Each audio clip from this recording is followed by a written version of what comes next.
When love feels like obligation, something sacred begins to blur.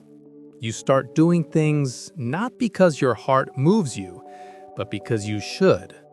You stay, not out of devotion, but out of duty. And yet, somewhere deep inside, a question stirs. Is that love or quiet resentment in disguise? We live in an age obsessed with feeling. If it doesn't feel good, it's seen as wrong. But love that survives storms isn't built on fleeting emotions. It's built on something steadier, something chosen, not chased. When desire burns out, what remains? That's where the truth of love begins.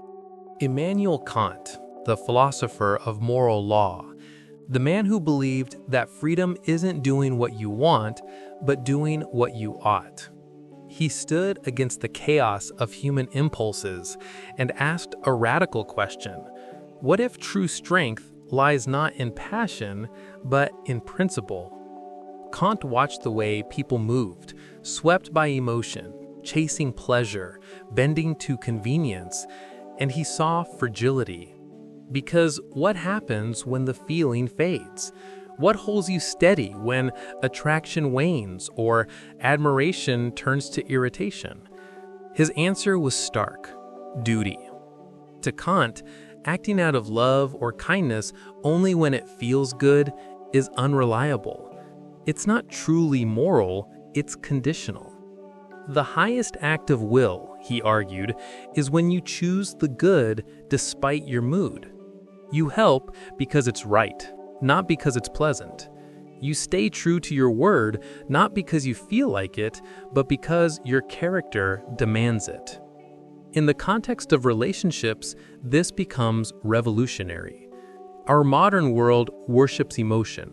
We're told to follow our heart, to chase chemistry, to leave when it no longer feels exciting. But Kant would challenge this. If your love evaporates when pleasure disappears, was it love at all? He would say that love, when guided by duty, matures. It ceases to be a transaction of mutual convenience and becomes an act of moral commitment, a conscious alignment with your higher nature. It's choosing to be kind when your ego wants revenge. It's honoring a promise when temptation pulls you elsewhere. It's patience, restraint, responsibility, the quiet forms of devotion that rarely get applause but build unshakable respect.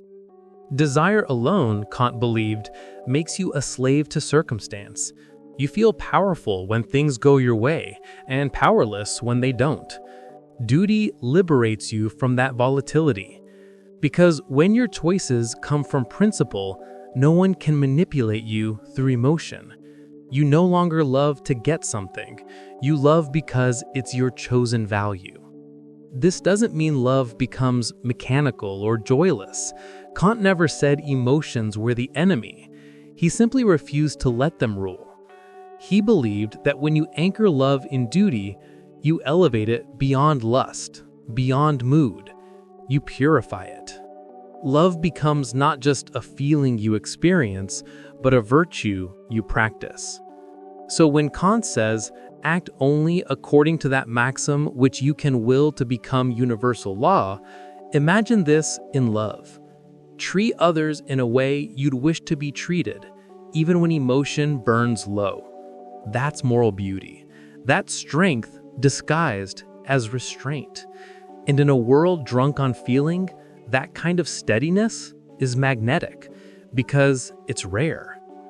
Modern love thrives on intensity, passion, chemistry, the spark that feels alive. But intensity is not the same as depth. Desire burns brightly, then flickers when it's no longer fed. Duty, on the other hand, is the quiet current that keeps love from collapsing when the fire dims.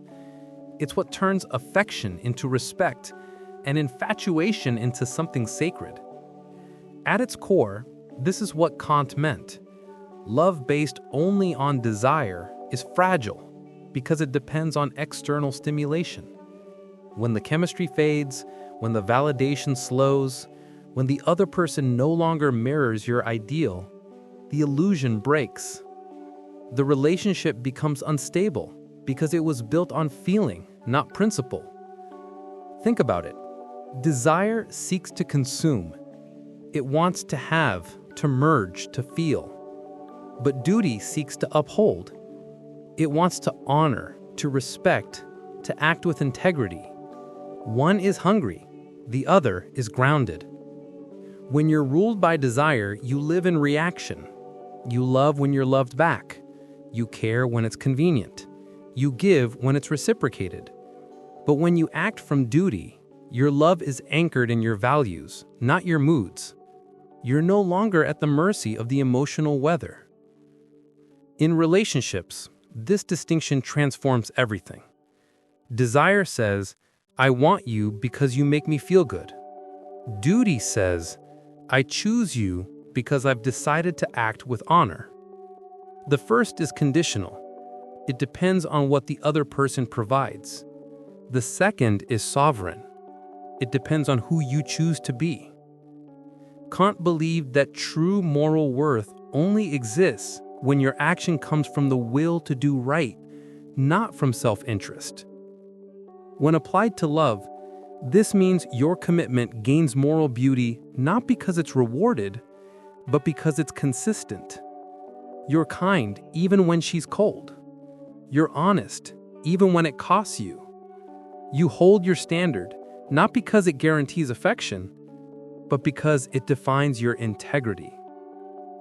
And paradoxically, this steadiness is what inspires respect.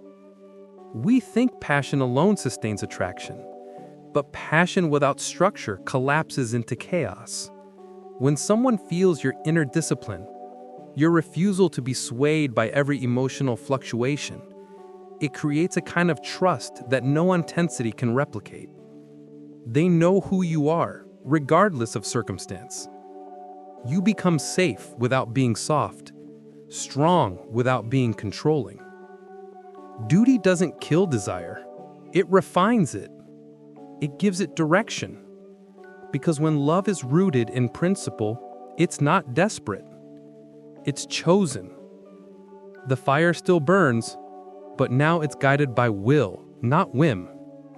And this is what gives relationships their quiet magnetism, the rare combination of passion and stability. In practice, living this way means shifting from feeling-centered love to value-centered love. Instead of asking, how do I feel right now? You begin to ask, what kind of person do I want to be right now? You replace emotional impulse with moral clarity. You stop reacting to how the other person behaves and start responding in alignment with your own character. This is the path out of emotional dependency. Because when your love is ruled by desire, the other person controls your peace. But when your love flows from duty, you hold the reins. No rejection, no mood, no manipulation can shake your foundation. Your emotions still move, but they orbit around something steady, your principles. In the end, Kant's lesson is simple, yet radical. Desire without discipline dissolves into chaos, but duty without warmth becomes cold. The balance between them is the mark of maturity. When you can love deeply, yet stand firmly in your integrity, you transcend mere romance. You practice moral artistry. That's the kind of love that doesn't fade, it evolves. You felt it before, that slow unraveling that begins when the initial fire cools. At first, love felt effortless. Every glance felt like a reward, every touch like proof. You wanted to be seen, chosen, needed, and for a while, you were. But then something shifted. The person who once chased you started to pull away, or perhaps you were the one who began to lose interest. The rhythm that once felt electric became uncertain, heavy, confusing. And in those moments, you wondered, what happened? You didn't stop caring, You didn't stop showing up, but suddenly everything felt measured, like you were keeping score without meaning to. Love had become a kind of negotiation. You told yourself it was still love, but if you looked deeper, it wasn't.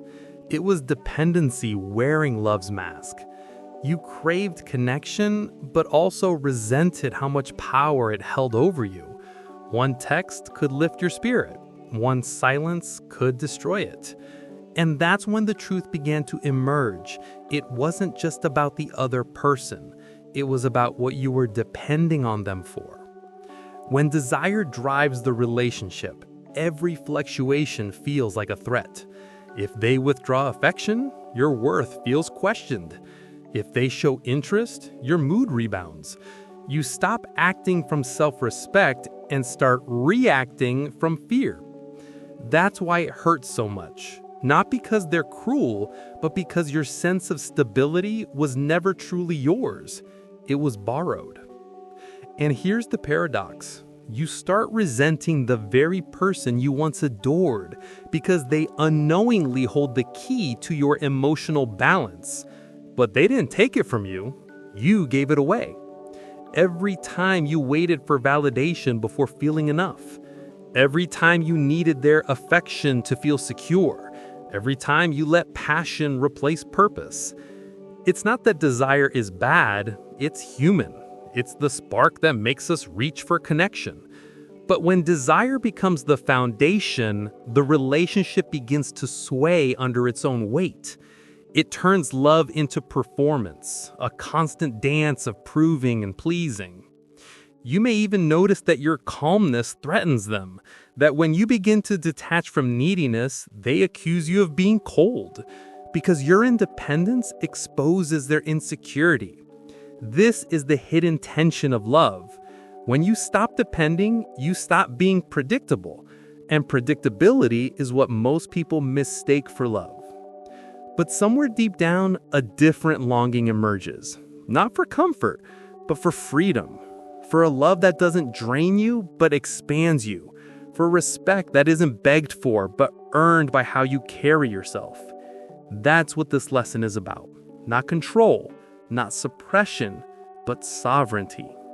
Because the moment you stop seeking emotional safety in another person, you begin to find it within yourself. And from that space, paradoxically, love becomes real again. Here's the paradox most people never face. The deeper you chase emotional fulfillment through desire, the less capable you become of true love. Because love, in its mature form, isn't a feeling you fall into, it's a principle you stand on. Kant understood this. He warned that a life guided only by desire becomes a life enslaved to impulses. You do what feels right now, not what is right. And in relationships, that's the silent rot. You start choosing what soothes your emotions instead of what honors your values. You avoid difficult conversations to keep the peace. You stay quiet when boundaries are crossed because you don't want to ruin the mood. You confuse harmony with health. Desire says, I want you. Duty says, I will honor what is right between us. And the space between those two is where most relationships either evolve or end. When you act only from desire, you lose yourself in the other person's approval. But when you act from duty, from principle, you start to love differently. You stop asking what will make them stay and start asking what will keep this honest. That shift is where real respect begins because you are no longer trading integrity for connection. Here's the deeper truth.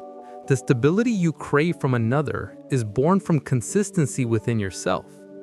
Duty grounds that consistency. It's not cold, it's sacred discipline. It's what turns fleeting emotion into something lasting.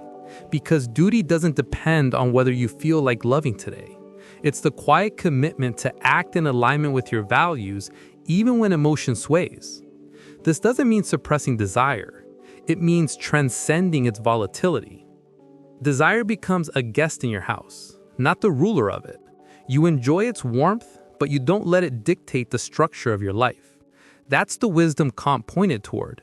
Emotion without ethics is chaos, Ethics without emotion is lifeless. But when they merge, when passion bows to principle, love becomes both wild and stable. In that balance, something profound happens. Resentment fades. Why? Because you no longer expect the other person to complete you. You take responsibility for your emotional state.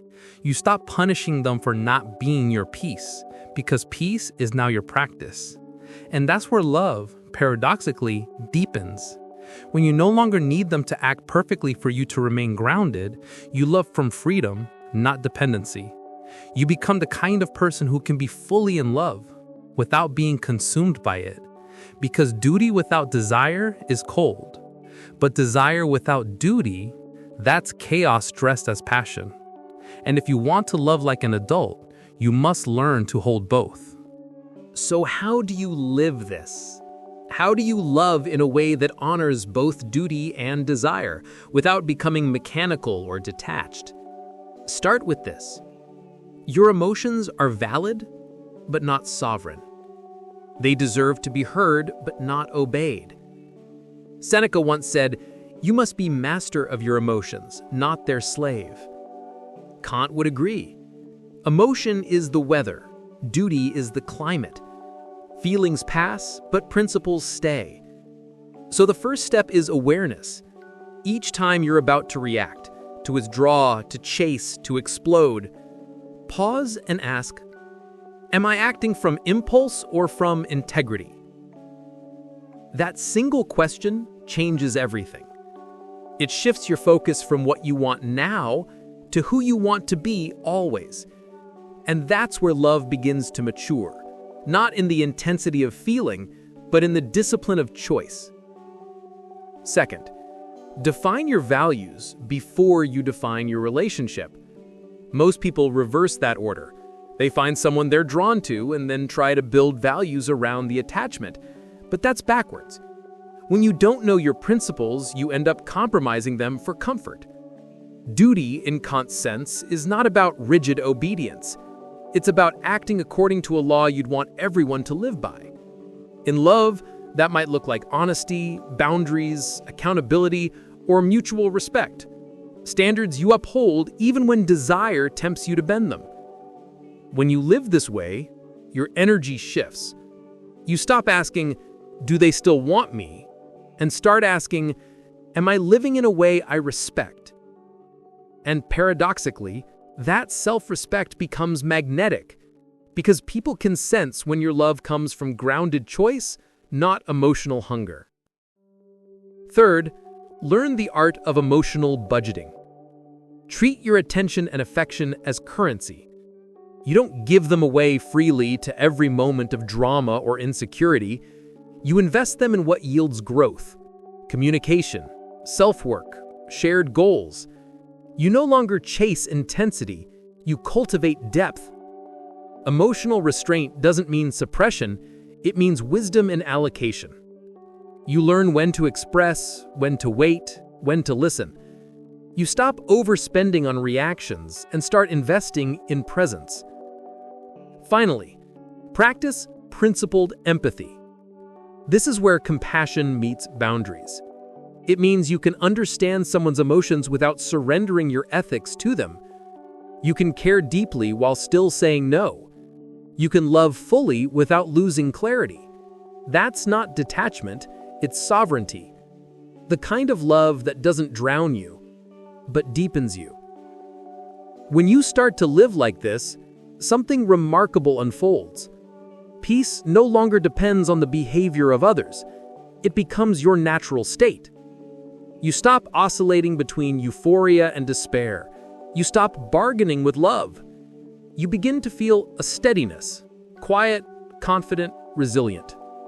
Born from knowing that your actions align with something greater than temporary emotion. And that's where respect, the true foundation of love, finally blooms. Because in the end, passion might start a relationship, but duty, guided by integrity, is what makes it worth staying in. When you begin living by principle rather than impulse, your identity undergoes a quiet but profound transformation. You stop being a reactor, someone pulled by waves of emotion, and become an architect of your own emotional world. You no longer ask, "What do I feel right now?" but "What kind of person am I choosing to be right now?" At first, this shift feels strange, almost sterile. You're used to the adrenaline of passion, the urgency of proving your care through dramatic gestures or quick responses. But then something new begins to take root: self-respect. It doesn't shout.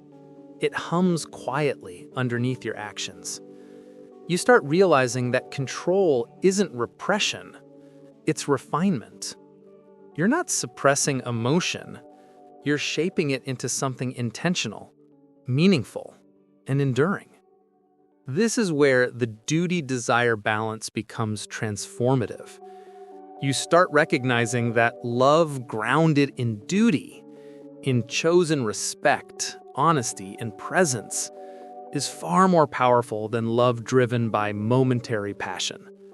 Passion can fade with mood swings and circumstance, but principle creates a rhythm that anchors you. You become someone who doesn't need constant reassurance to feel connected because your connection is rooted in values, not volatility. And something fascinating happens when you live this way. Your relationships stabilize. People around you begin to trust you, not because you always please them, but because you're consistent. You do what's right, even when it's uncomfortable. You keep promises, even when emotion wanes. You speak truth, even when silence would be easier. That steadiness becomes magnetic. You stop attracting those addicted to chaos and start resonating with those drawn to integrity. But this shift also brings a test. The more principled you become, the lonelier it can feel at first. You might lose connections built on emotional volatility, the ones that thrived on drama, manipulation, or dependency. It's tempting to interpret that loss as emptiness, but what's really happening is purification. You're no longer confusing noise for depth. You're learning that peace is not the absence of feeling, but the presence of clarity. Over time, the benefits compound. You start choosing conversations that enrich rather than drain. You begin prioritizing structure, morning routines, boundaries, reflective pauses, not as control mechanisms, but as anchors that keep you steady amid emotional storms. You no longer chase approval, you create alignment. Your love becomes less about seeking completion in another and more about expressing completeness from within. And that's the real metamorphosis. You become reliable to yourself. When desire pulls you, you consult your duty. When duty feels heavy, you remind yourself of your deeper why. This inner dialogue replaces reactivity with reflection. You stop cycling through guilt and overcorrection because your compass is stable. Eventually, you reach a new kind of freedom, one few talk about, the freedom of moral peace. You can walk away from situations without resentment because you know you acted with integrity.